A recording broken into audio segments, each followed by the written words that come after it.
Hey guys, welcome back. Today we're taking a look at 11 Studios' Coyote Starrk. Looking at the front, we've got Stark's Los Lobos, and on the side, 11 Studios logo. Fortunately, I was lucky enough to get started in the hobby when they began this Espada line. Can't wait to see the rest of it over the coming months. So, I had a few parts on the base that I ended up gluing, but here are nearly all the pieces disassembled. I'm extremely impressed with their packing. I had no breaks on this one, and almost everything fit together perfectly. The theme I've noticed here is that 11 breaks their base down into two major parts, the disc with the nameplate and the actual terrain the statue will be on. Also, the garganta tear along it is a nice touch. The plaque on the bottom is fairly simple, and I think it looks pretty nice as well. This base is surprisingly heavy. The colors are vibrant, the textures are well done, and they did a really nice job on the smoke and dust effects as well. The three wolves have to be my favorite part of this statue. Each one has a dynamic pose, and they killed it with the feral looks on their faces, not to mention the effects coming off of them. Each of them has a steel rod to support them, along with a key. I had to use a bit of blue tack on this tail due to it not being a snug fit. Other than that, I had no real issues. This one, however, was a bit tricky to key in, and I found out later that I had to take it off to get Stark's body on. This third wolf is a little different. I love that they decided to have it howling in the back.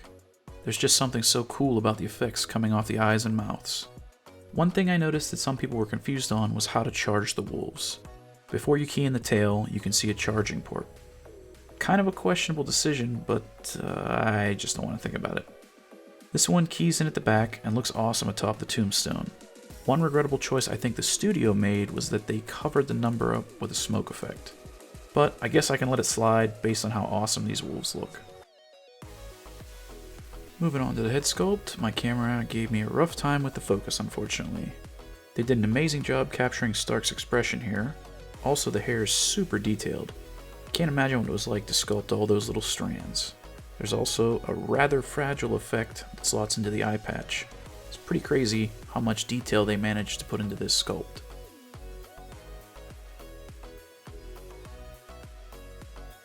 Up next is the body. 11 did a superb job tying in the coat, boots, and belt with the same style fur as the wolves. It's really impressive how they managed to make everything look seamless and flow together so well. They sculpted these two fur tassels for the belt separately, and they just key in with the help of some magnets. Also, they made the straps that connect from his back to his arms from a flexible material so they can be keyed in later. While we're at it, we can attach the head, and fortunately for me, the effect piece didn't fall out. With the wolf out of the way, you can just slide him into place using the steel rod in his foot as a guide.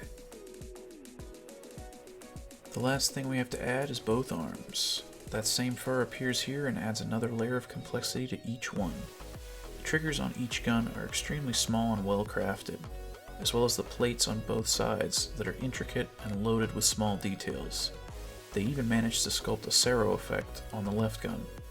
There's a small recess in the effect where an LED sits to give an awesome light up effect.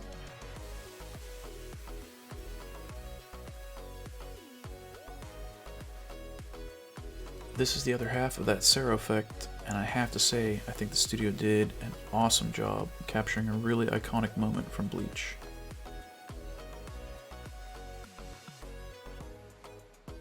So, now that it's all together, let's take a look.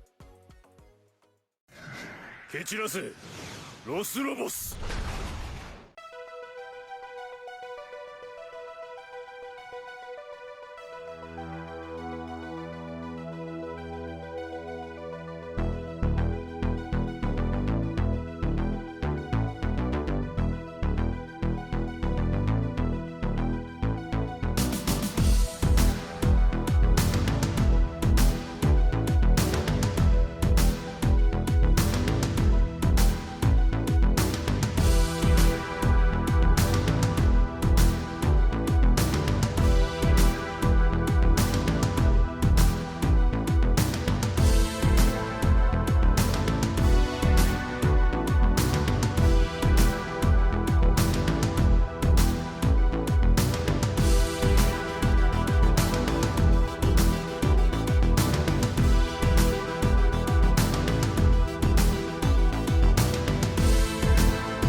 before I forget, I just wanted to mention that these wolves are touch sensors.